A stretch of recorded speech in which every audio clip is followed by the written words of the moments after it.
وطن افسانه پردازه تو را افسانه میخوانه حقیقت نام آثار حقیقت خانه میخوانه یکی در کوه ساری شاد ماند قصر میبیند یکی کاشانه ای غم در بغل کاشانه میخواند وطن ای جان وطن ای دل وطن ای سرزمین گل بهشتی ما بهشتی ما بهشتی ما بهشتی ما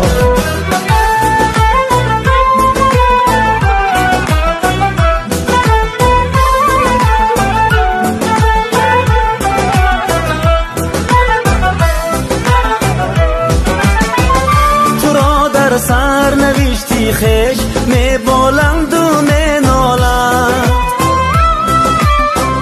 یکی را در غریبی یک کفی خاکی تو جان داروست یکی در دامنت هم دامهی بگانه می خواند وطن ای جان وطن ای دل وطن ای سرزمینی گل بهشتی ما بهشتی ما بهشتی ما بهشتی ما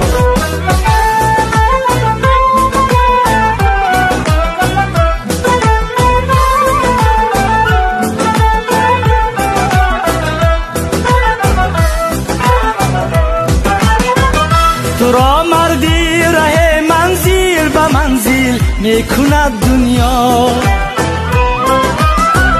حواس پیمانه یک گردشی پیمانه میخواند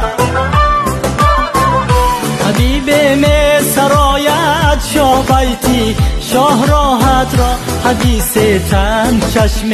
حسرتی گرگانه میخواند وطن ای جان وطن ای دل وطن ای سرزمینی گل بهشتی ما بهشتی ما بهشتی ما بهشتی ما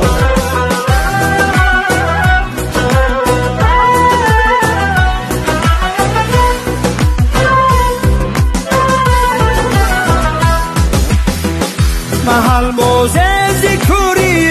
نظر صد فارت خانه جهان سازه و هستی گوهری یک دانه میخوانه تو اما با همه یک مادر هستی یک وطن هستی که هرچی آید از فرزندها شکرانه میخوانه